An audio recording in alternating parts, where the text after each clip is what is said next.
In the movie The Matrix, Morpheus says something rather interesting. The Matrix is a system, Neo.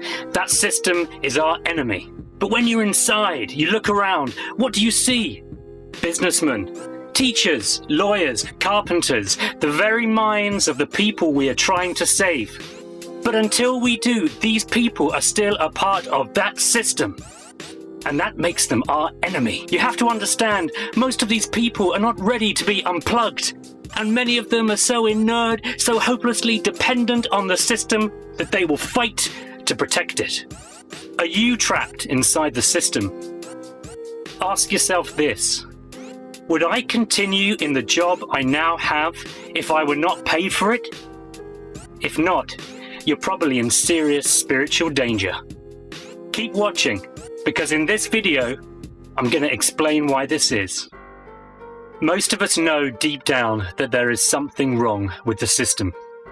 Do you ever think there must be something more than this?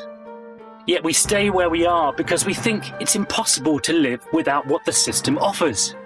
We think that a bigger paycheck will fix all of our problems. Well, this is exactly what the system wants you to believe. I'm not here to condemn all the good being done in the world. I'm just here to question the motives behind everything that's being done in the system, whether the actions themselves are good or bad. The bottom line is that what makes the system function is people choosing to work for money. You've probably heard the saying, the love of money is the root of all evil. Your current job may be a good one, but if you wouldn't do it without being paid, then you need to see that your ultimate motivation is not a good one. Until you accept this truth, you're going to be severely limited in your ability to provide real solutions to the problems of the world. Why is this? Because the love of money is the root of all the problems in the world. Until we deal with this root in our own hearts, we are complicit with all the problems that stem from it. Now here's where we need a dose of real honesty. If we try to convince ourselves and others that we can change the system from the inside, we're just deceiving ourselves. The system will corrupt us long before we've made any significant changes.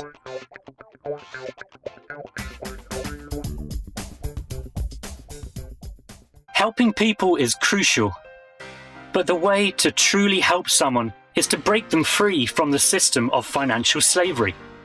This will help them both now and in eternity. We can't set people free if we're not free ourselves, if we're agents working for the system. Jesus said that it is impossible to serve two masters at the same time, and that we need to make a clear choice between working for God or working for money. He didn't say that the choice would be between having a respectable job, like teaching or nursing, or having a less respectable one, like being a loan shark or an executioner. Now check this out. Revelation 13:16-18 predicts the arrival of a world leader, the Antichrist, who uses the economic system as a matrix of servitude, branding people with a mark in their right hand or forehead, without which they can neither buy nor sell. The Bible says that this leader will be accepted by the world through all the good that he does, bringing peace, prosperity, and stability to the world before his mask comes off.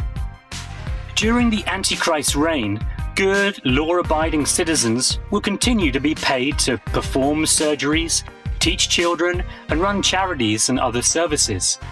However, there is a strong warning that God's wrath will be poured out on anyone who accepts his mark. You may question why a loving God would pour out his wrath on good, law-abiding citizens. But perhaps we're not as good as we think we are. Unless we are willing to unplug ourselves from the system and work for a different motivation, then any good that we do needs to be seriously questioned for our own good. In the Revelation, Jesus said that it is better to be cold than to be lukewarm. In other words, we may as well be totally sold out to money and sin than to be lukewarm, hiding our mixed motives and self-righteousness under the guise of respectability. It may be hard to accept, but the system is not really a mixture of good and evil. There is just the system, run by the Prince of Darkness, and kept in motion by collective greed or love of money. We have to choose. Either we work for Satan and Mammon, or we break free of his evil system by trusting that God will look after us while we build his kingdom of faith and love instead. Has this video provoked a strong reaction in you? We hope so. The truth is uncomfortable, but it's what we need to hear.